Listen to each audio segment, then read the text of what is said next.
What if the owner of an airline sat in coach and was treated like he didn't belong? One flight, one moment of disrespect, and a secret billionaire decides to tear down an entire corrupt system from the inside out. But when the truth comes out, who really wins? And who will do anything to keep their power? Before we dive in, let us know. What time are you listening to this, and where are you? Drop a comment below. We'd love to hear from you. A 70-year-old African-American man. His presence in the cafe was unassuming. His neatly trimmed white hair and well-maintained but modest clothing made him blend in with the morning crowd. To anyone else, he was just another elderly gentleman enjoying his coffee. No one would have guessed he was the owner of Liberty Airways, one of the most established airlines in the country. And that was exactly how he wanted it. Zeke stirred his black coffee slowly, watching the steam rise. The world had changed a lot since he was a young man, but some things hadn't changed nearly enough. He had fought his way into an industry that never expected him to succeed, let alone own an airline. Yet despite all he had built, there were moments, small, cutting moments, that reminded him that his presence in certain spaces was still unexpected. This morning, his mind wasn't on the past, but on the future. He was flying to Atlanta today, not as the CEO of Liberty Airways, but as a passenger. It was something he did occasionally: board a flight unannounced, sit among the customers, and see what the experience was really like. Not the reports, not the filtered feedback from his team, but the raw, unpolished truth of what it was like to fly his airline. He had done this many times before, but this time something sat differently in his gut. Jasper Yates, his longtime assistant, had mentioned something troubling a few days ago. "There have been a few complaints, sir," Jasper had said over the phone. "Nothing concrete, but it's a pattern. Customers feeling like they were treated differently." "Differently how?" Zeke had asked, though deep down he already had an idea. "Like they didn't belong in first class," Jasper had said hesitantly, "or weren't given the same attention as other passengers." It wasn't the first time Zeke had heard whispers of such things, but without hard evidence, he was cautious. He didn't make decisions based on hearsay. He needed to see it for himself. Now, sitting in the cafe, he took another slow sip of his coffee, the bitterness settling in his throat. He had spent decades building a company that was supposed to be for everyone. He had no tolerance for exclusion, no patience for discrimination, not in his business. If something was happening under his nose, he would find out. He glanced at the time and realized he needed to head out. Setting his cup down, he pulled out his phone and sent a quick message to Jasper. "Boarding my flight in an hour. Let's talk once I land." As he stepped out onto the street and hailed a cab, a strange feeling lingered in his chest. He had taken hundreds of flights, but for some reason, this one felt different. The airport terminal buzzed with the usual early morning rush.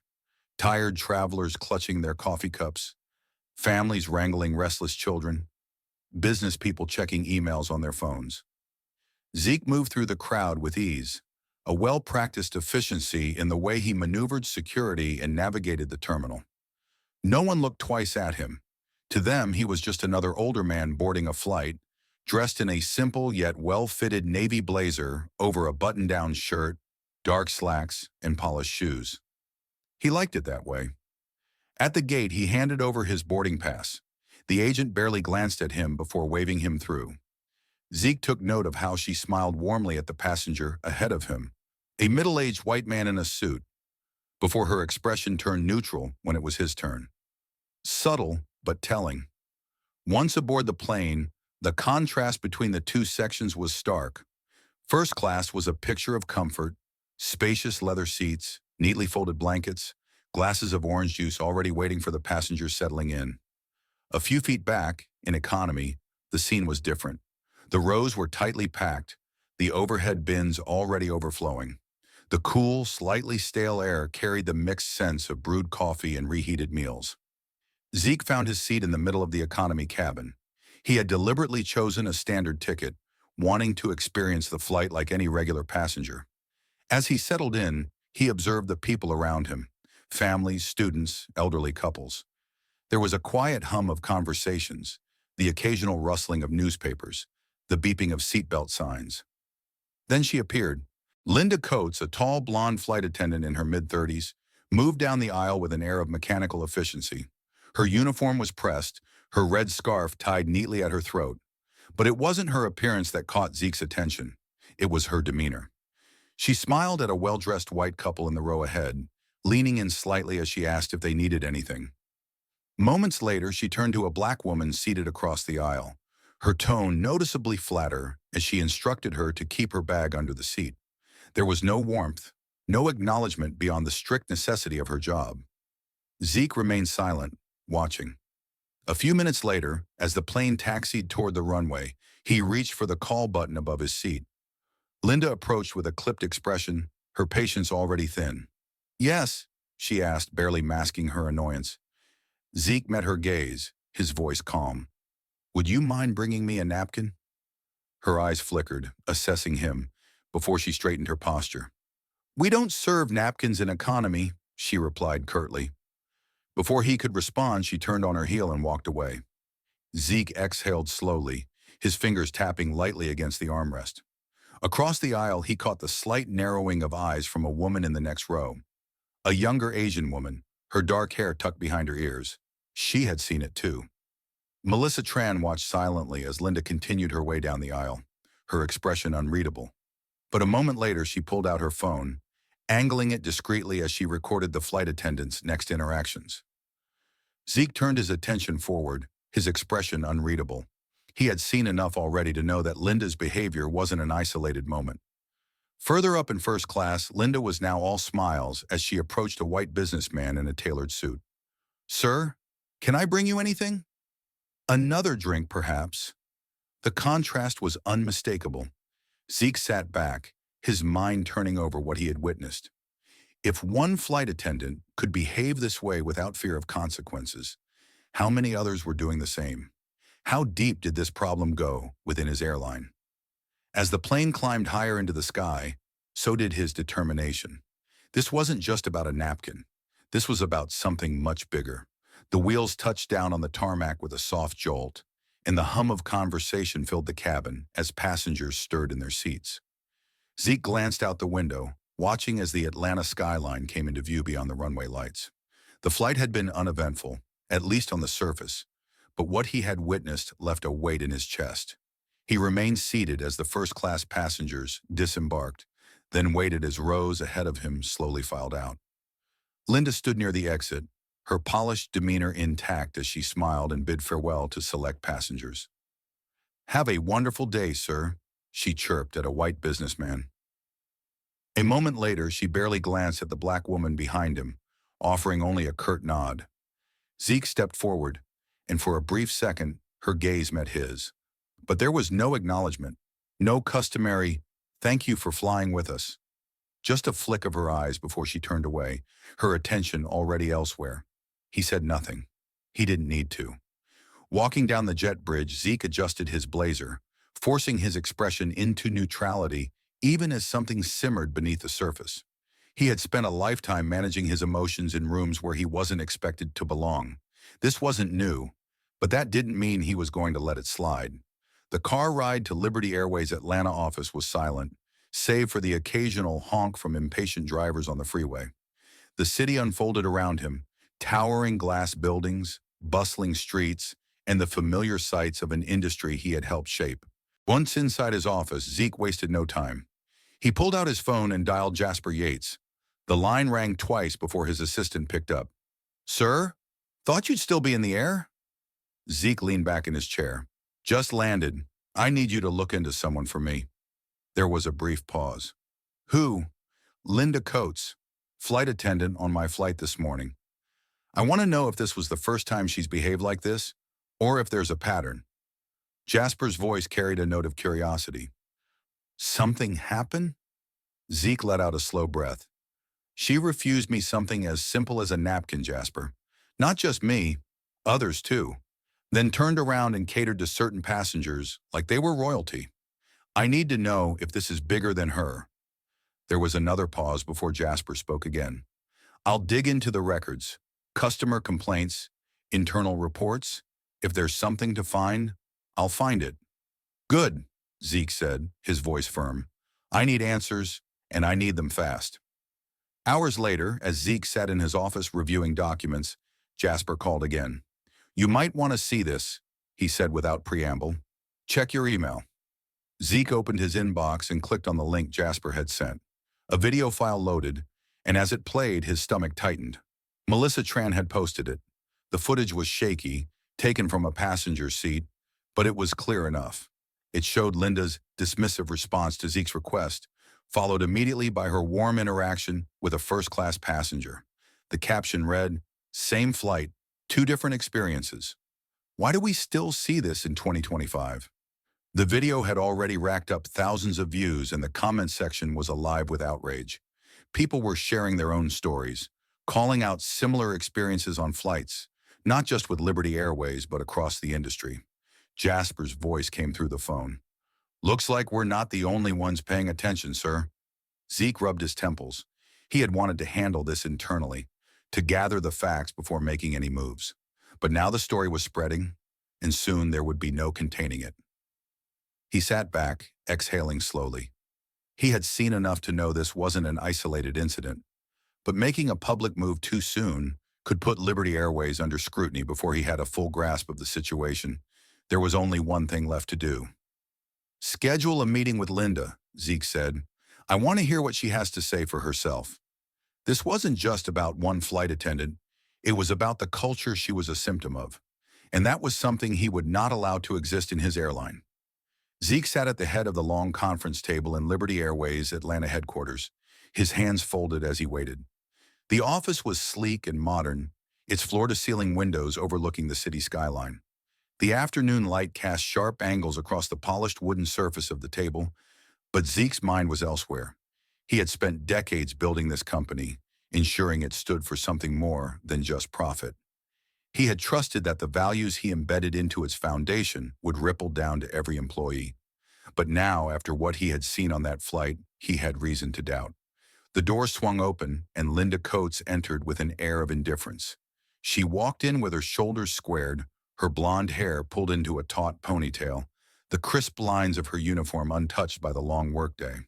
She looked around the room, confusion flickering across her face when she saw it was empty, except for Zeke and Jasper Yates, who stood quietly by the window. Take a seat, Ms. Coates, Zeke said evenly. She hesitated, then sat, crossing one leg over the other, her hands resting neatly on her lap. Her expression remained composed, but there was something in the slight lift of her chin, an unspoken arrogance, a belief that whatever this was, it wouldn't touch her. Do you know who I am? Zeke asked. She blinked, the first sign of uncertainty creeping in. You're a manager, right? Jasper let out a quiet breath, but Zeke didn't react. He simply nodded. Something like that. He leaned forward, his tone measured. Do you remember your flight from New York to Atlanta yesterday? Her brows knit together slightly. I've worked a lot of flights. You'll have to be more specific. Zeke's gaze didn't waver. Let me help you. There was an elderly black man in economy who asked for a napkin. Her expression remained blank, but something flickered in her eyes. I don't recall anything unusual, she said with a practiced nonchalance. You told him napkins weren't provided in economy, Zeke continued, watching her reaction closely. Yet you had no problem bringing drinks and extra service to first-class passengers moments later. Her lips pressed together. If he was in economy, then he got the service that was standard for economy. Jasper scoffed under his breath, but Zeke remained composed. Standard? His voice carried an edge now. Would you say that same standard applied to every passenger, regardless of their background? Linda straightened in her chair. I treat all passengers fairly, she said, her tone sharpening. If this is about some complaint, I can assure you. Zeke cut her off. A complaint is one thing. A pattern is another. He pulled out his phone and set it on the table, tapping the screen. The video played, grainy but clear enough. It captured her curt dismissal of Zeke's request. Then moments later, her warm, attentive service to a well-dressed white man in first class. The blood drained from her face. That video is edited, she said quickly. People twist things. They take moments out of context to make them seem worse than they are. Zeke remained unmoved. Are you saying the footage is fake? She hesitated. No, but then let's talk about context, he said, because I have a report here that says this isn't the first time you've been accused of discriminatory behavior. Linda's head jerked toward him, but before she could speak, Jasper placed a file on the table and flipped it open. Inside were multiple complaints spanning months, passengers describing interactions where they felt ignored, belittled, or outright dismissed by her. More troubling were the statements from fellow employees, attendants who had witnessed her behavior but never reported it out of fear of retaliation. "This is ridiculous," she snapped, her face growing red. "Do you know how many difficult customers we deal with? People make things up. They get offended over nothing, and suddenly I'm the bad guy." Zeke studied her, then said calmly, "This is more than one person, Linda. And I'm not interested in excuses." Her hands balled into fists in her lap, her composure cracking. "So what happens now?" Zeke exhaled, leaning back. "I'm going to investigate this further," he said. "You're still employed, but understand this. If I find one more incident, one more pattern that suggests you're treating passengers differently based on anything other than service expectations, you won't be here anymore." She stared at him, her jaw tight. Real concern flickered across her face. Zeke stood. "That'll be all." Linda hesitated, then rose stiffly and walked out. As the door shut behind her, Jasper turned to Zeke. "She didn't take that well." "She's not the real problem," Zeke murmured, looking at the stack of complaints. "She's a symptom." He placed a hand on the folder, his mind already working. This wasn't just about Linda. It was about the system that let her thrive, and he intended to find out just how deep it went. The hum of conversation filled the executive offices of Liberty Airways, but inside Zeke's private suite, the atmosphere was different. The walls were lined with decades of achievements, framed photographs of aircraft launches, awards for excellence in service. Yet at that moment, none of it felt like enough. Jasper Yates sat across from him, a manila folder thick with reports in his hands. His expression was unreadable, but Zeke could sense the weight behind it. "You're not going to like this," Jasper said, setting the folder on the desk. Zeke flipped it open. Inside were pages of passenger complaints, spanning months, maybe years. Some were formal reports, others were handwritten letters that had never made it past lower management. The pattern was clear. "These aren't just about Linda," Zeke muttered, scanning the documents. "No," Jasper confirmed. "We found similar reports on at least 6 other flight attendants. And that's just from what's been documented." Zeke's jaw tightened as he flipped through the pages. A black mother describing how she and her 2 children were ignored when requesting a seat change, only to see a white family accommodated minutes later. A Hispanic man who was repeatedly skipped over during drink service. An elderly Asian couple who had been spoken to in a tone that a witness described as borderline condescending. "What happened to these reports?" Zeke asked, his voice quiet but firm. Jasper sighed. "Most were resolved internally, which is a polite way of saying they were buried. No formal disciplinary action, no real changes." Zeke leaned back, letting the words sink in. This wasn't one bad employee. This was a culture. "We have a problem, Jasper." Jasper nodded. "Yeah, a big one." Zeke didn't believe in making decisions based purely on reports. He needed first-hand experience, undeniable proof of how deep the problem ran. "I'm taking another flight," he said, closing the folder. Jasper gave him a look. "You're serious?" "Absolutely. Different route, different crew. I want to see this from every angle." Jasper hesitated, then nodded. "I'll book you something under a different name. And while I'm doing that, I need you to keep pulling records. Look into the hiring process, complaint handling, anything that could explain why this behavior is happening." "You got it." Zeke stood, walking toward the window. From his office, he could see the skyline of Atlanta stretching into the horizon. It looked stable, powerful.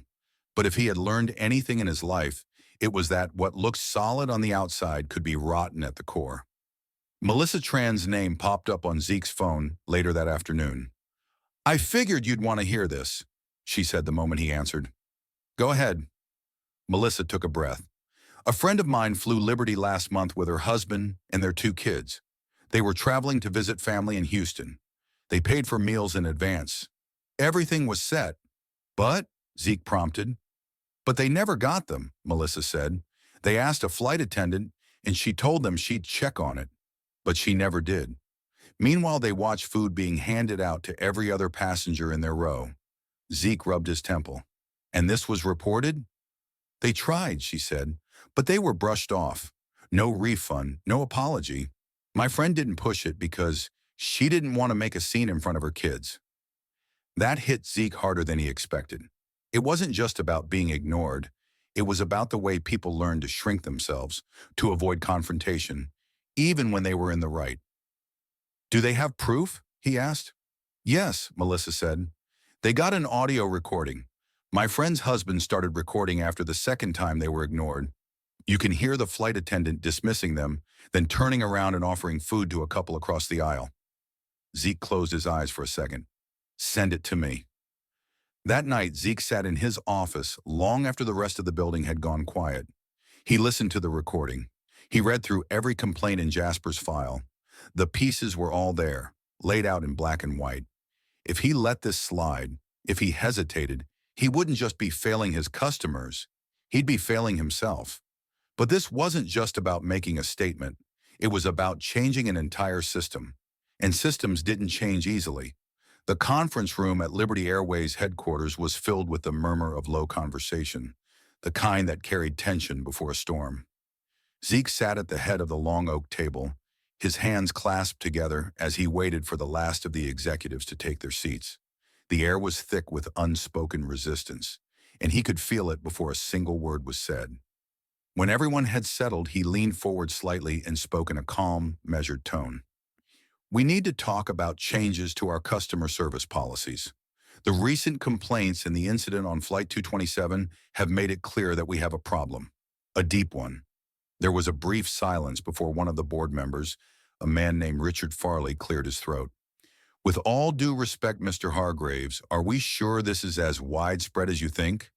We don't want to overcorrect based on one viral video. Zeke glanced at Jasper, who remained silent but attentive at his side. He had anticipated this reaction, but hearing it out loud still grated on him. It's not just one video, Zeke said. It's multiple complaints, ignored reports, and a culture that allows bias to go unchecked. We have a duty to address this before it becomes a bigger issue. A few members nodded in quiet agreement, but before anyone else could speak, a voice cut through the room with practiced confidence. This is an overreaction. Jonathan Mercer, the company's director of operations, leaned back in his chair, arms crossed, his expression exuding a quiet smugness. You're basing this entire conversation on a selectively edited clip that doesn't tell the full story. Linda is a good employee. She follows policy. And now, because some passenger decided to record her in a bad moment, she's suddenly the face of discrimination? That's not fair. Zeke met his gaze without flinching. It's not just Linda, he said. We have records showing multiple instances of customers receiving different treatment based on factors that have nothing to do with service class. Are you saying those are all misunderstandings too? Jonathan scoffed. I'm saying that policing every single interaction our employees have with passengers will set a dangerous precedent. What happens when flight attendants feel they can't do their jobs without someone accusing them of bias? Zeke studied him carefully. There was something about the way Jonathan spoke. Too rehearsed, too defensive. This wasn't just about Linda. Jasper, who had been silent until now, cleared his throat. We reviewed previous complaints tied to Linda's service record. A lot of them were dismissed before ever reaching upper management. Jonathan's posture stiffened just slightly. And, Jasper continued, placing a folder on the table, many of those cases were handled by your department. A flicker of something passed over Jonathan's face, gone almost instantly. My team evaluates complaints fairly. We don't entertain baseless accusations just because someone didn't like the way they were spoken to. Zeke let the words hang in the air for a moment. He knew the game Jonathan was playing, turning the issue into one of exaggeration, trying to make it seem like Zeke was overstepping.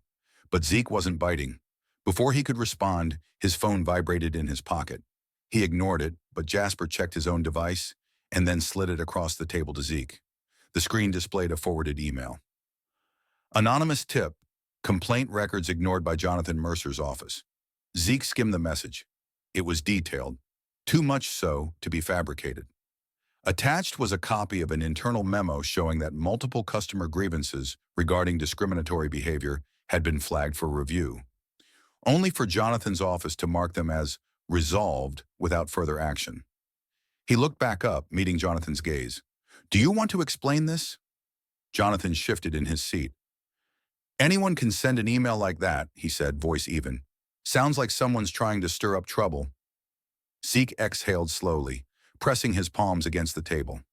"You've been with this company a long time, Jonathan.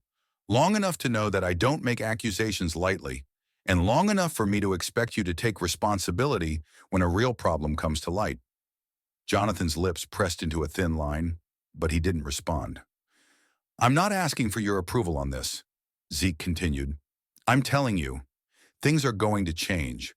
We're revising our complaint review process, making it more transparent, and we're implementing new training to ensure all customers are treated fairly." A few murmurs broke out among the executives, but Jonathan's voice cut through again. "You start a witch hunt now and you'll regret it," he said, voice low enough that only those closest to him could hear. Zeke held his gaze. "That sounds like a threat." Jonathan forced a smile. "Not at all.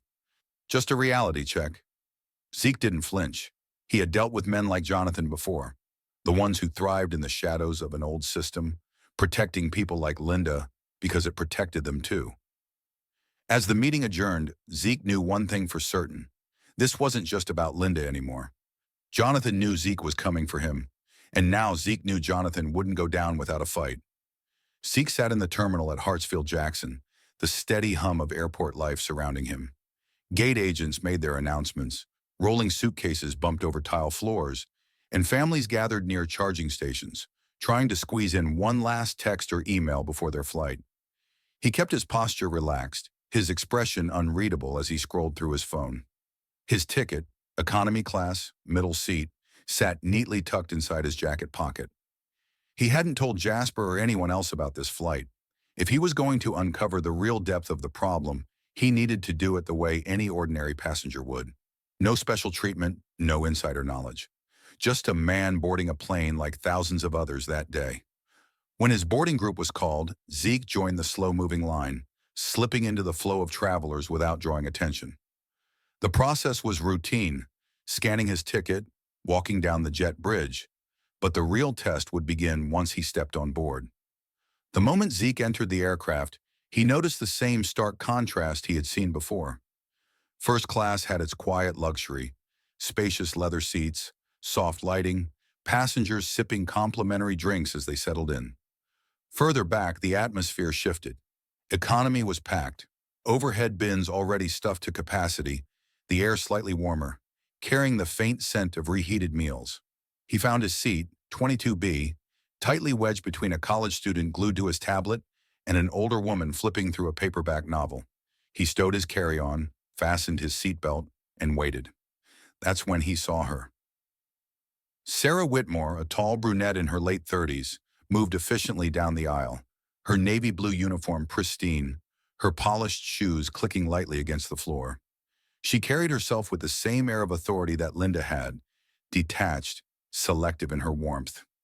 Zeke sat quietly, observing. The flight had barely reached cruising altitude when he decided to test something. He pressed the call button, waiting as Sarah made her way over. "Can I have a glass of water, please?" he asked politely. Her expression barely flickered. "I'll see what I can do," she said, then walked away. Zeke watched as she made her way up the aisle. Less than a minute later, she stopped by the row ahead of him, smiling as she handed a bottle of water to a white businessman. "Here you go, sir. Let me know if you need anything else," she said warmly. She never came back to Zeke. A few minutes later, another situation unfolded. A black man seated across the aisle, likely in his 50s, politely asked if he could switch to an empty seat with more legroom. Sarah's response was immediate. "We're not making any seat changes right now," she said, her tone clipped. Not long after, a young white woman in yoga pants asked the same thing. "Of course," Sarah said, helping her gather her things and move up a few rows. Zeke kept his face neutral, but inside something burned. This wasn't an accident. It wasn't unconscious bias. It was a pattern, and it was happening on his airline. He might have kept his observations to himself, if not for what happened next. As he sat quietly, contemplating his next move, a voice murmured near his ear, "I see what's happening." Zeke turned slightly to find the young flight attendant kneeling beside him, careful to keep his voice low. His name tag read, Carlos Mendez. He looked nervous, but determined. Zeke held his gaze. "Go on." Carlos hesitated, glancing around before continuing. "I've seen it before. Not just her, but others too. People like Linda, people like Sarah. They think no one's paying attention." Zeke studied him, intrigued. "And what do you think?" Carlos exhaled sharply. "I think it's wrong, but I have bills to pay. I have a family. If I say something, I could lose everything." Zeke nodded slowly. "I understand." Carlos swallowed hard. "You don't, though. People who try to fight this, they get pushed out. It's quiet, but it happens." Zeke's jaw tightened. This wasn't just about a few bad employees. This was about a culture that protected them. He looked Carlos in the eye. "Thank you for telling me." Carlos hesitated, then nodded before quickly standing and walking back toward the galley. By the time the plane touched down in Chicago, Zeke had all the confirmation he needed. This wasn't about one flight attendant. It wasn't even about two. This was about an entire system that had been left unchecked for too long. And now he had proof. He just needed to decide what to do next. Jonathan Mercer sat in his office, his fingers drumming lightly on the polished mahogany desk. His eyes flicked to the email he had just received, a brief but concerning message from a trusted source within Liberty Airways operations team. Zeke Hargraves had taken a flight to Chicago, alone, in economy class. Jonathan leaned back in his chair, exhaling slowly. It wasn't a coincidence. Not after everything that had happened. For years, he had operated in the shadows of Liberty Airways, ensuring things ran the way he saw fit. Policies might have changed on paper, but in practice, he made sure his people, loyalists like Linda, could continue doing things the old way. He had built a quiet, unspoken culture within the company, one that kept the right people comfortable and the wrong ones in their place.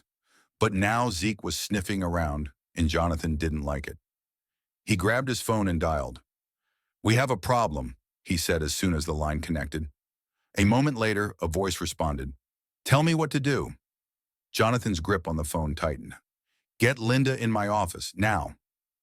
Linda Coates paced inside Jonathan's private office, her arms crossed tightly over her chest. She looked rattled, her usual air of arrogance replaced with something closer to fear. "That video is everywhere," she muttered, stopping in front of his desk. "I told you this would happen. That man, he set me up." Jonathan sighed, rubbing his temples. "Calm down, Linda. You're not the first person to get caught in something like this. And you won't be the last." Linda shot him a sharp look. "Easy for you to say. You're not the one getting death threats in your inbox." Jonathan studied her for a moment. He had protected people like her before, made problems disappear when necessary. But Zeke wasn't like the others who had turned a blind eye. He was deliberate, methodical. If he kept digging, he wouldn't just take down Linda. He'd come for everything. Jonathan leaned forward, lowering his voice. "Listen to me. I've been running this company's operations for years. Do you think I'm going to let some 70-year-old man take that away? Number, you just sit tight. I'll handle it." Linda frowned. "How?" Jonathan smirked. "By reminding the people in charge that money comes first. Always." That afternoon, Jonathan made a series of discreet calls, arranging a private meeting with Liberty Airways' top shareholders and board members. They were businessmen, not idealists, and businessmen hated uncertainty. When he stepped into the boardroom, he saw exactly what he expected. Concerned faces, men and women who didn't care about workplace ethics or social responsibility. They cared about the bottom line. "Gentlemen," Jonathan said smoothly, taking his seat, "we have a situation brewing that could cost us millions." The chairman of the board, Thomas Calloway, adjusted his reading glasses and folded his hands on the table. "What kind of situation?" Jonathan leaned back, exuding confidence. "Zeke is stirring up unnecessary controversy. He's digging into internal matters that should have been left alone. And now there's talk of major policy changes, ones that could alienate a good portion of our customer base. Calloway raised an eyebrow. You're saying this could hurt our profits? Jonathan nodded. Significantly. If we let this spiral, we could be looking at PR disasters, staff instability, and lawsuits that bleed us dry. We need to contain it before it gets out of hand. One of the shareholders, a woman named Evelyn Banks, tapped a manicured nail against the table. What exactly are you proposing? Jonathan didn't hesitate. We make it clear to Zeke that his investigations are causing harm to the company. If he insists on moving forward, we limit his authority. If necessary, we consider a vote to transition him out of leadership. A murmur swept through the room. Some members looked unsure, others intrigued. Jonathan knew he had them right where he wanted. He's an icon in this industry, Calloway pointed out. Forcing him out would raise questions. Jonathan nodded, feigning thoughtfulness. Which is why we don't force anything. We simply make it known that the board believes it's time for new leadership, that we respect his legacy, but the airline needs stability, not disruption. Evelyn smirked. And if he doesn't take the hint? Jonathan's smile was cold. Then we make sure he has no choice. That evening, Zeke sat in his office, rubbing his chin as he listened to Jasper on the other end of the call. You're not going to like this, Jasper said. The board is meeting to discuss limiting your decision-making power. Jonathan's behind it. Zeke sighed, though he wasn't surprised. He had expected pushback. He just hadn't expected it this soon. So they're trying to box me in, Zeke said. More than that, Jasper replied. There's talk of forcing you into early retirement. Zeke exhaled slowly, letting the weight of the words settle. This was no longer about one flight attendant, no longer about a few ignored complaints. This was a war for the soul of his company. He had built Liberty Airways from the ground up. The boardroom of Liberty Airways carried the kind of heavy silence that only came before a battle.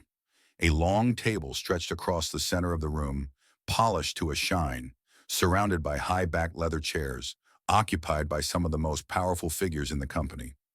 The floor-to-ceiling windows let in the late afternoon light, but there was nothing warm about the atmosphere inside.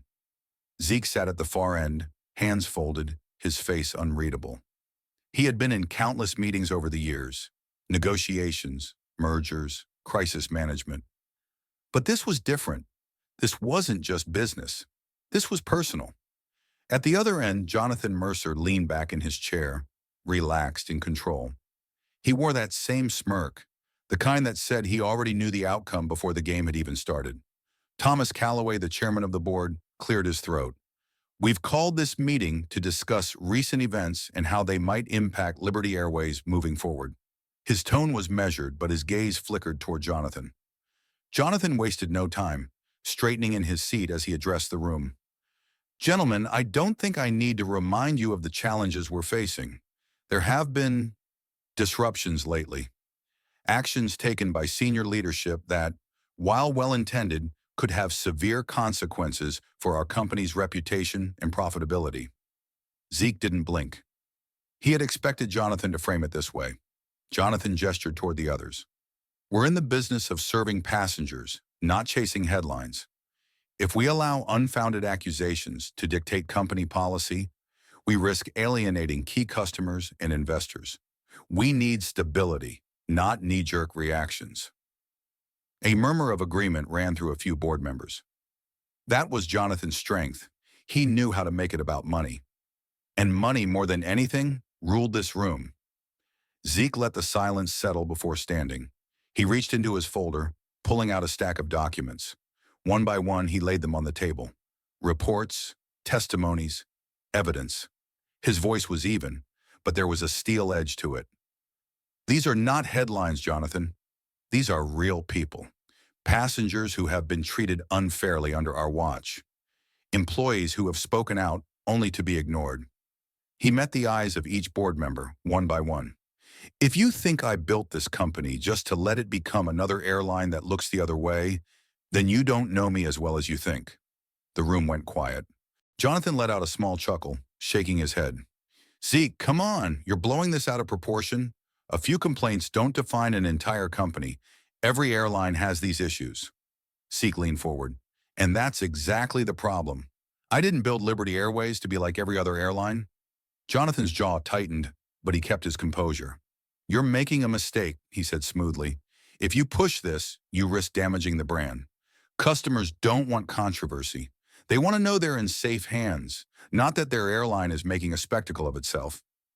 Zeke wasn't rattled. Customers want to be treated with dignity, and if they don't get that, they deserve to know why. A few board members shifted uncomfortably. The divide in the room was clear. Some were with Jonathan, some weren't sure where they stood. And then a voice broke through the tension. I have something to say. Eleanor Hayes, one of the longest-serving board members, set down her pen. She was an older woman, sharp, no nonsense. A person who had seen enough to know when something wasn't right. Jonathan turned to her with a polite smile, but there was tension behind it. Of course, Eleanor. Please. She took a breath, looking straight at Zeke. I've been on this board for a long time, and in that time I've received more than a few complaints about Jonathan's department. But every time I looked into them, there was never enough evidence to take action. Jonathan's expression hardened. Are you questioning my leadership, Eleanor? I'm questioning your judgment, she replied coolly. Because I've seen this pattern before. Complaints get dismissed, reports disappear, and now suddenly Zeke starts asking questions, and we're having an emergency meeting about whether he's a liability? She shook her head. I don't like the way this smells. Zeke watched Jonathan's fingers tighten around the armrest of his chair. The mask was slipping, just slightly. Calloway cleared his throat. Eleanor, are you suggesting we take action against Jonathan? She didn't answer right away. Instead, she turned back to Zeke. What exactly are you proposing, Zeke? Zeke straightened. A full audit of the company's complaint handling process, independent review of passenger treatment reports, and a restructuring of our internal oversight so that this never happens again. Jonathan scoffed. You'll burn this company to the ground with all this self-inflicted scrutiny? Zeke met his gaze. No, Jonathan, I'll make it stronger. Jonathan didn't have a response. Calloway exhaled, glancing between the two men. We're not making any decisions today. We'll reconvene once we've reviewed the situation further. Zeke knew what that meant. They were buying time.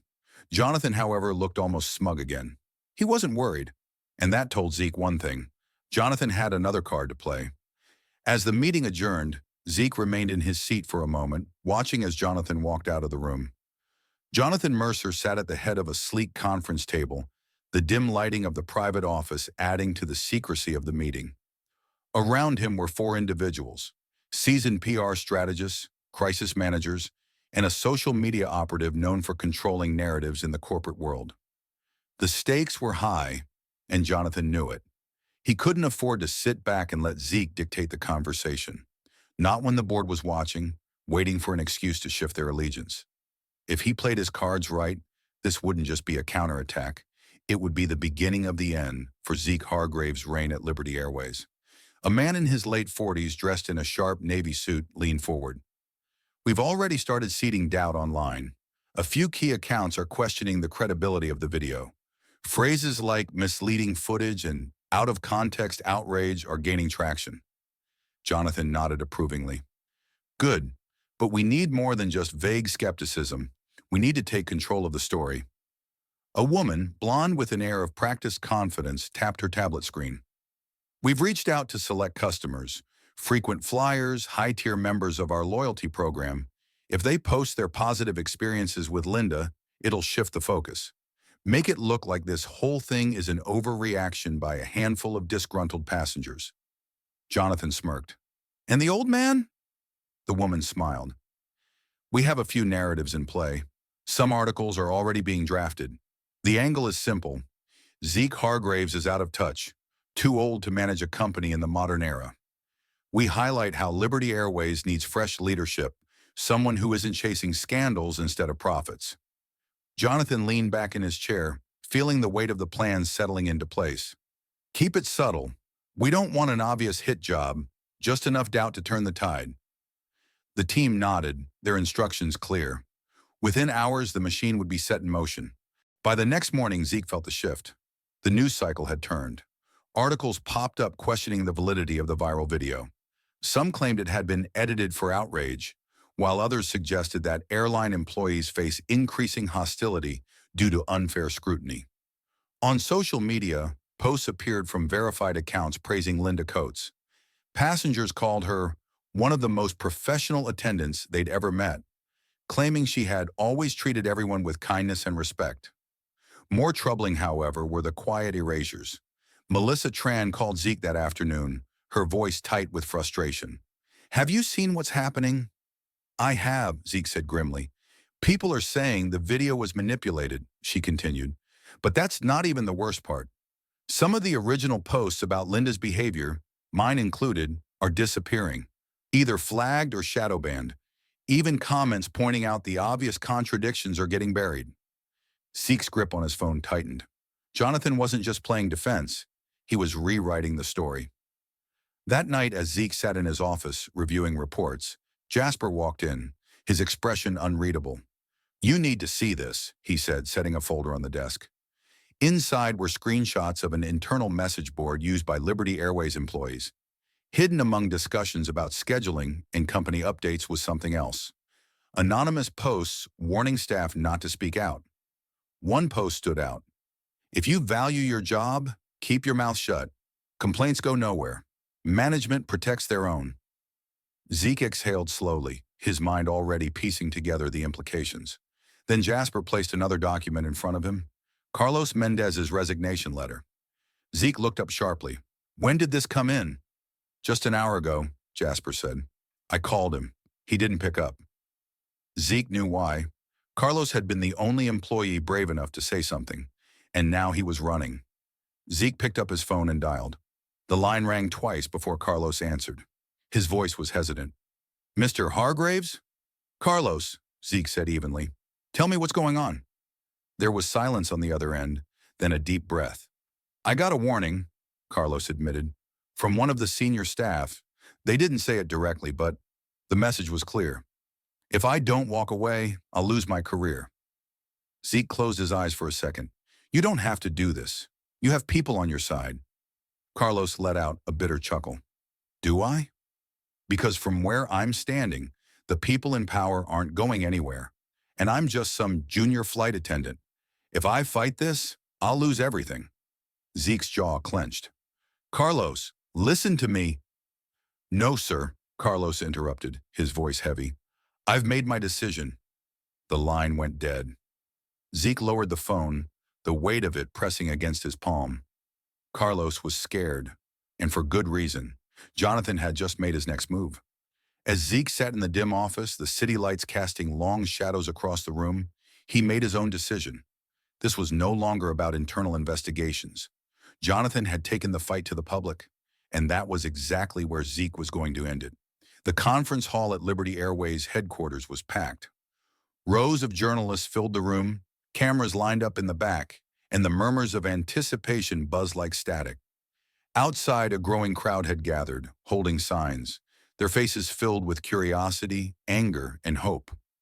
At the front of the room, a podium stood beneath the company's emblem, a symbol that once represented excellence, but now found itself at the center of controversy.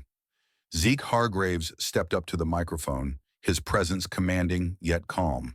He adjusted his suit jacket, scanning the room before speaking. "Hundreds of flights take off under Liberty Airways' name every day," he began, his voice steady. "Each of those flights carries passengers who trust us to provide them with safety, comfort, and dignity. That trust has been broken." The room quieted further. Zeke let his gaze settle on the sea of faces before him. "Today, I am not standing here as the CEO of this company. I am standing here as a passenger, as someone who sat on one of those flights and experienced firsthand what happens when a system fails the very people it was meant to serve." Murmurs rippled through the audience. Some reporters scribbled furiously in their notepads. Others adjusted their microphones to capture every word. Zeke took a slow breath, his hands resting firmly on the podium. "For too long, incidents of discrimination within our airline have been ignored, buried, or dismissed. That ends today. A large screen behind him flickered to life. First, a collection of reports appeared, official complaints from passengers detailing their experiences. Some were brief, others detailed the humiliations they had endured. The evidence was overwhelming. Then the video played. The room watched in silence as Linda Coates' interaction with Zeke unfolded on screen. The dismissive tone, the refusal of service, the stark contrast in how she treated a white passenger just moments later. More footage followed, other passengers recounting similar incidents.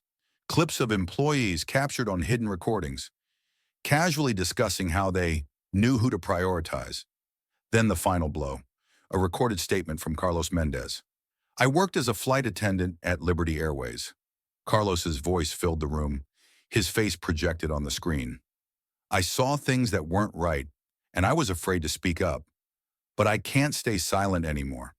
There is an unspoken culture among certain employees, one that rewards favoritism and punishes those who question it. People like Linda weren't just tolerated, they were protected." Gas echoed across the hall. The weight of the words settled like a heavy cloud over the audience. Then Zeke spoke again. "These issues were reported, but rather than addressing them, they were dismissed by the very person responsible for ensuring fairness and integrity within this company." The screen changed once more. A spreadsheet, rows and rows of internal complaints, marked as resolved without action. At the bottom of the screen, the approving signature of Jonathan Mercer. Jonathan had been sitting near the back of the room, arms crossed, his face a careful mask of indifference.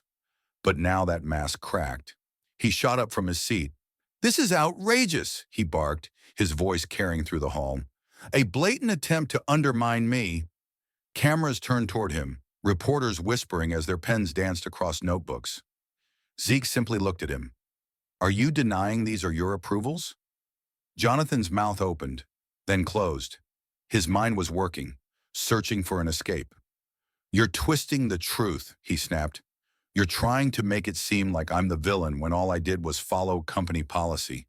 These reports were exaggerated. And let's not forget who's standing up there today, an aging executive who's clearly lost control of his own company." A sharp murmur spread through the crowd. It was a bold move, turning the attack on Zeke personally. But Zeke was ready. "If calling for accountability means I've lost control, then perhaps control was never what this company needed," Zeke said firmly. "What it needs is change, and that change starts today." The audience erupted in a flurry of noise. Questions shouted, cameras flashing, live broadcasts dissecting every word. Jonathan turned to leave, pushing past journalists. But it was too late. The damage had been done. Within hours, the internet exploded. Justice for passengers began trending on every major platform. News outlets dissected the footage, talk shows debated the implications, and customers across the country shared their own experiences. At Liberty Airways headquarters, the pressure mounted. Board members held emergency discussions behind closed doors. Investors called for immediate damage control. And in the midst of it all, Jonathan Mercer found himself at the center of a storm. Zeke knew this was only the beginning. Jonathan would fight to keep his power. But now the world was watching. And that changed everything. The boardroom of Liberty Airways was a different place now. The usual air of polished professionalism had been replaced with a charged atmosphere, thick with unease.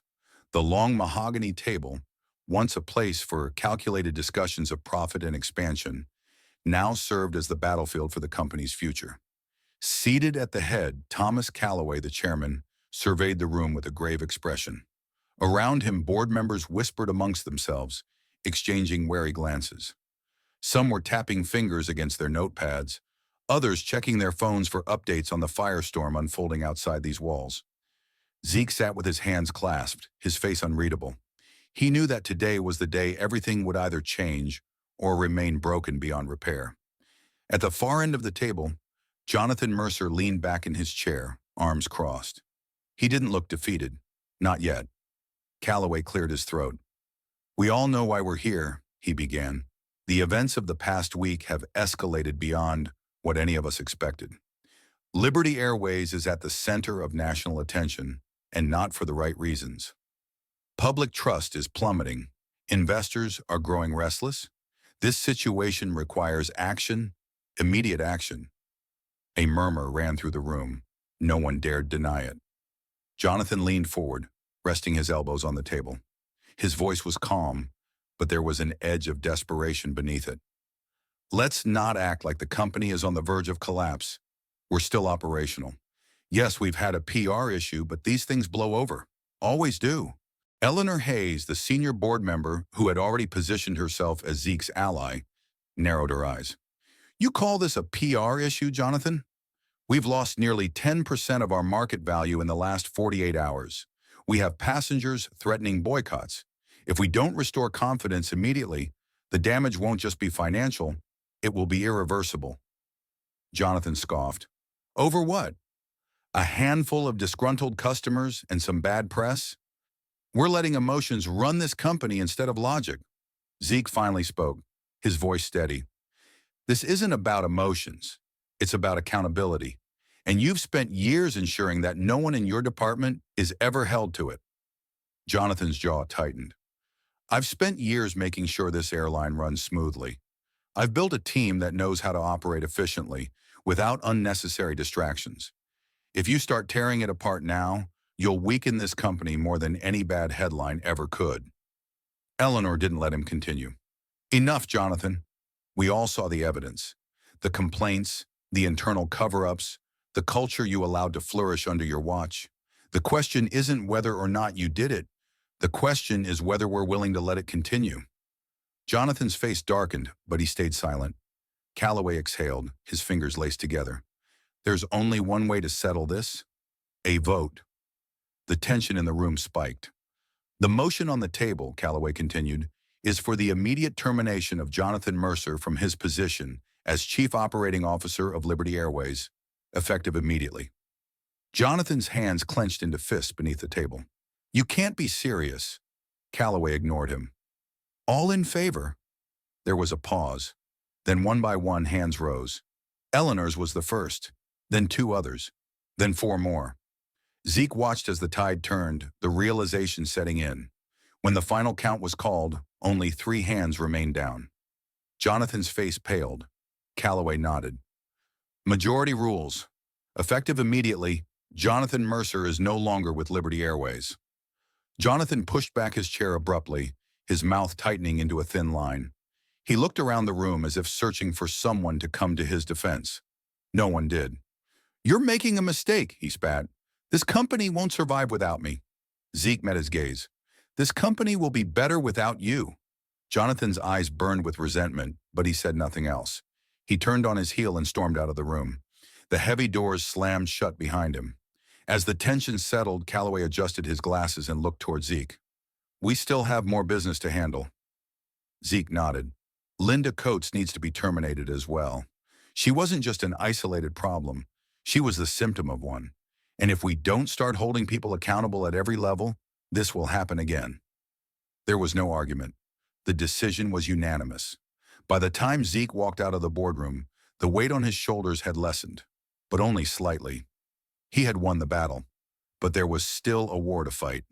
Cleaning up the mess Jonathan had left behind would take time. Changing the culture that had been allowed to fester wouldn't happen overnight. But Liberty Airways had a chance to be what it was meant to be. And Zeke Hargraves wasn't going to waste that chance. The aftermath of Jonathan Mercer's downfall spread like wildfire. News outlets dissected every detail of the scandal, talk shows debated the company's handling of the crisis, and social media erupted with opinions on both sides. Some called it a long overdue reckoning. Others saw it as unnecessary upheaval. But no matter the perspective, one thing was clear. Liberty Airways would never be the same. Jonathan himself had vanished from the public eye, retreating into silence after his abrupt removal. Rumors swirled that he was preparing to sue the airline for wrongful termination, though no official lawsuit had surfaced. Yet, his once powerful network of allies had grown quiet, reluctant to associate with a man who had become synonymous with corporate negligence. Linda Coates, on the other hand, had taken a different approach. She took to social media, posting a string of messages claiming she had been unfairly vilified and that she had only been following company policy.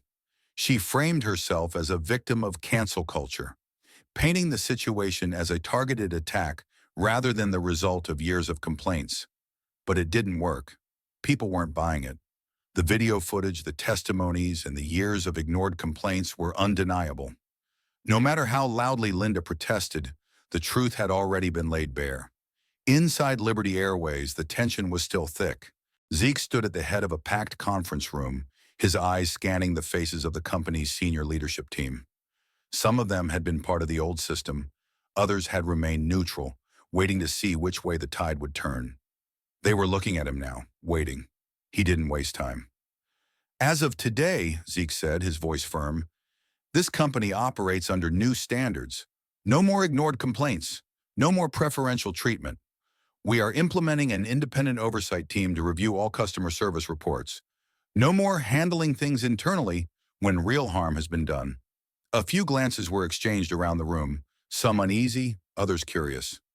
We will be retraining our entire customer service and flight staff, Zeke continued. Bias training, strict accountability measures, and a zero-tolerance policy for discrimination of any kind. If you think you can't work under those conditions, this is your chance to walk away. A long silence followed. No one moved. Then Carlos Mendez, seated near the back, spoke up. Does this mean people like me finally have a fair shot at promotions? Zeke met his gaze. It means exactly that. Carlos nodded, a small but satisfied smile forming. A few others in the room, those who had quietly endured the toxic culture under Jonathan's leadership, looked more hopeful. The resistance wasn't gone, but the shift had begun. Not everyone welcomed the change. While many passengers celebrated Liberty Airways' public commitment to equity, others, particularly those who had benefited from the unspoken hierarchy, weren't as pleased. Online forums buzzed with criticism. Some longtime customers accused the airline of bending to political pressure. Others declared they would never fly with a company that prioritizes social justice over business. One particularly vocal executive from an external corporate client warned that Liberty Airways was alienating its core customers and that politics should never mix with business. Zeke saw the backlash for what it was. Fear. Fear of losing privilege. Fear of accountability. He knew then what he had always known. No change worth making would ever come without resistance. You can't make everyone happy, Jasper told him one evening, as they reviewed responses from customers. But you can make things right. That was the only thing that mattered. As the days passed, Zeke focused on what came next. Firing Jonathan and Linda had been a necessary move, but it was just the first step. If Liberty Airways was going to truly change, it needed something more permanent, something that couldn't be undone the moment another leadership shift happened. He would build a long-term, legally binding anti-discrimination policy for the airline, a policy that would outlast his time as CEO, a policy that would ensure what happened before could never happen again. This was no longer about fixing what was broken. It was about creating something better, and Zeke Hargraves wasn't finished yet. A week had passed since Jonathan Mercer had been forced out of Liberty Airways, but the storm was far from over. If anything, it was just entering its next phase. Jonathan wasn't the type to go down quietly. The morning headlines made that abundantly clear.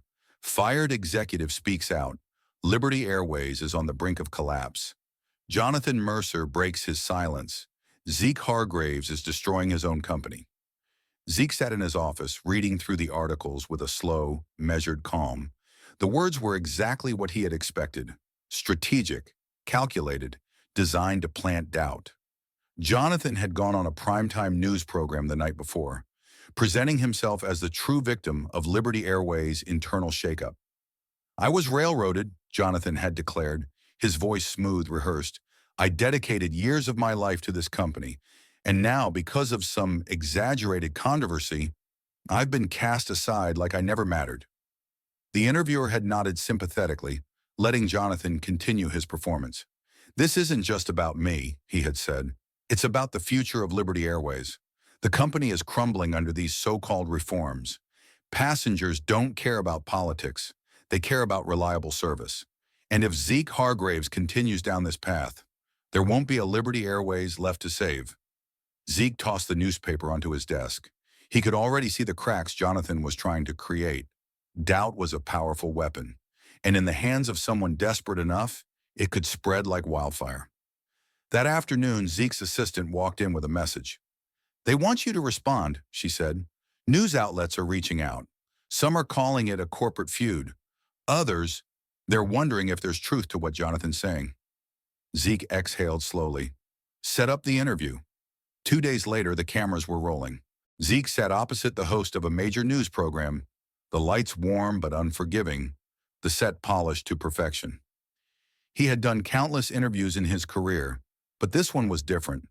This wasn't just about Liberty Airways. It was about setting the record straight. The interviewer wasted no time.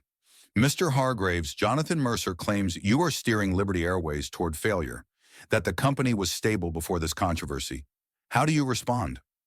Zeke didn't hesitate.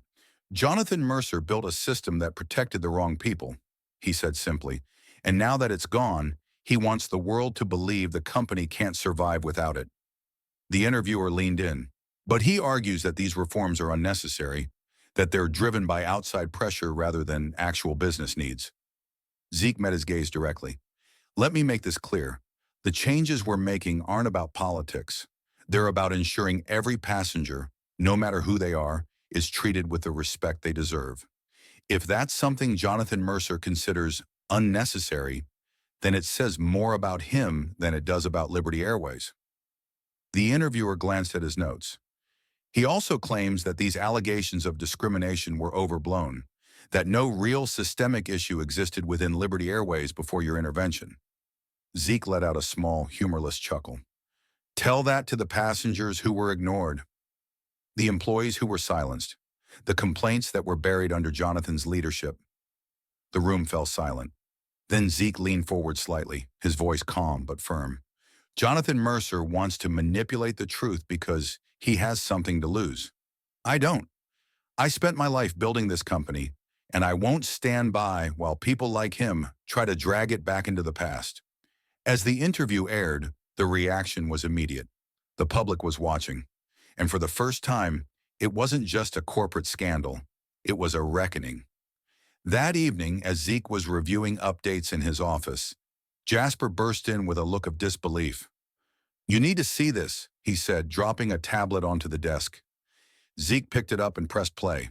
A new interview. But this time, it wasn't Jonathan speaking. It was one of his former employees. A woman, mid-40s, professional but visibly nervous, sat across from a journalist. "I worked under Jonathan Mercer for years," she said. "I saw firsthand how complaints were dismissed, how certain employees were protected, no matter what they did. And I stayed quiet because I was afraid of losing my job." The journalist leaned in. "And what made you come forward now?" The woman took a breath. "Because I saw what Zeke Hargraves said, and I realized there might be a chance to fix what's broken." Zeke sat back in his chair, absorbing the weight of her words. This wasn't just about him anymore. This was bigger. And Jonathan Mercer? He had just lost his last defense. The next morning, headlines had changed. Jonathan Mercer's legacy in ruins as whistleblower exposes years of corruption. Liberty Airways moves forward without Mercer. Is this a new era for corporate accountability? Jonathan was done. His reputation, his influence, gone. And Zeke allowed himself to breathe. The war was almost over, but there was still one thing left to do. The conference hall at Liberty Airways headquarters was packed. Rows of journalists, employees, and corporate representatives filled the space. Their attention focused on the stage where Zeke Hargraves stood behind a sleek podium. The weight of what he was about to say pressed against him, but there was no hesitation. This moment had been a long time coming. He adjusted the microphone, took a breath, and began. For decades, Liberty Airways has prided itself on being a leader in this industry. But leadership isn't just about expansion and profit margins. It's about responsibility. It's about integrity. And it's about making sure that every single passenger, no matter who they are, feels valued and respected. The audience was silent, hanging on his every word. In recent weeks, we've been forced to confront hard truths about our own company. Some of these issues have been ignored for far too long. That changes today. A screen behind him lit up. displaying the official policy changes. Mandatory anti-discrimination training for all employees, from executives to flight attendants. A transparent and independent reporting system for passengers and employees to file grievances. A complete overhaul of the hiring process to ensure diversity, equity, and fairness at every level of the company. We are not just repairing the past, Zeke continued. We are setting a new standard. Liberty Airways will no longer tolerate discrimination, bias, or any system that enables them. The room erupted into applause. Among the crowd, Carlos Mendez stood with his arms crossed, nodding in quiet approval. Beside him, a few younger employees exchanged hopeful glances. They had been waiting for this moment, for someone to finally say what had always been whispered behind closed doors. Not everyone looked pleased, though. Zeke could see the uncertainty on the faces of some longtime employees. Those who had grown comfortable in the old ways of doing things, they weren't openly resisting, but their stiff postures and forced expressions told him everything he needed to know. This wasn't over. Change never came without resistance. As the announcement spread, public reactions poured in. News outlets ran headlines praising Liberty Airways for taking a stand. Aviation industry takes note as Liberty Airways leads the way on corporate accountability. Passengers shared their own experiences on social media, but the backlash was just as strong. A vocal group of critics labeled the changes as forced diversity and corporate virtue signaling. And then, just as expected, a competitor saw an opportunity. One of Liberty Airways' main rivals, Airline Airlines, issued a bold statement. At Airline Airlines, we believe in focusing on the customer experience, not politics. We welcome all passengers and employees based on merit, not quotas or corporate activism. Zeke read the statement from his office, exhaling slowly. He knew this was coming. Some companies would capitalize on the controversy, trying to win over those who resented change. But he wasn't doing this for public approval. He was doing it because it was right. Still, it was a reminder. This fight wasn't over. Later that evening, after the whirlwind of press interviews and strategy meetings, Zeke found himself back in New York. He needed a moment to breathe. Without thinking, he found himself walking toward a familiar cafe, the same one he had sat in weeks ago, before his fateful flight to Atlanta. The place was just as he remembered, warm, inviting, the scent of freshly brewed coffee hanging in the air. He ordered his usual, took a seat by the window, and let himself relax. Then a voice broke through his thoughts. "Excuse me, sir?" Zeke looked up to see a young man standing beside his table, hesitating. He was in his early 20s, wearing a worn denim jacket, his hands gripping a messenger bag. I just wanted to say thank you," the young man said, "for everything you're doing with Liberty Airways." Zeke tilted his head. "Have we met?" The young man shook his head quickly. "No, sir, but I flew with Liberty last week. I felt like I belonged there, like I wasn't just another passenger they had to tolerate." Zeke studied him for a moment, then extended his hand. The young man shook it, his grip firm but nervous. "What's your name?" Zeke asked. "Malcolm," he said. "Malcolm Davis." Zeke nodded. "Malcolm, I appreciate that, and I promise you, we're just getting started." Malcolm grinned. "Then I'll be watching." As the young man left, Zeke leaned back, sipping his coffee. The road ahead wouldn't be easy.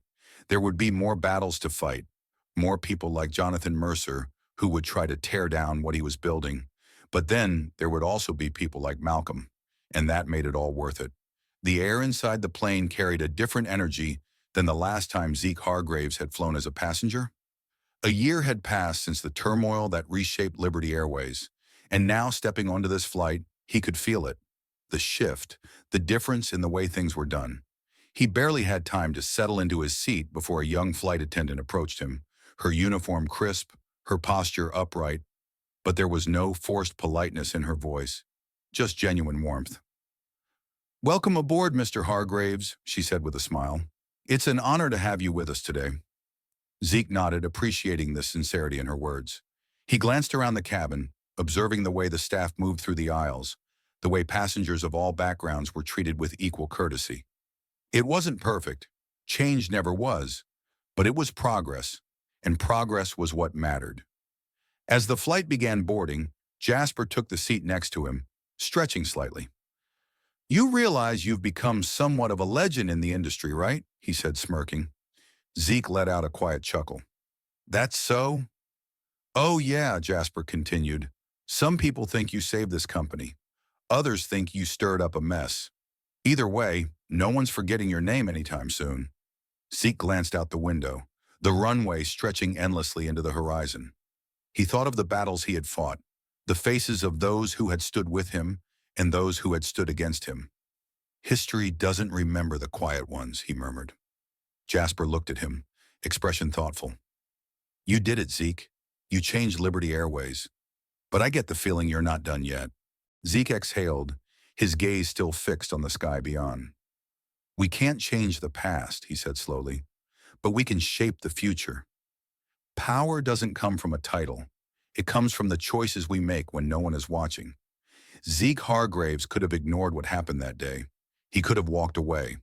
But he chose to fight, not just for himself, but for everyone who had been silenced before him. His story is proof that change doesn't happen overnight, and it never comes without resistance. But when one person stands up, others will follow. So now we ask you, if you saw injustice happening right in front of you, would you have the courage to speak up? If you want more stories like this, don't forget to subscribe, because the fight for justice is never truly over.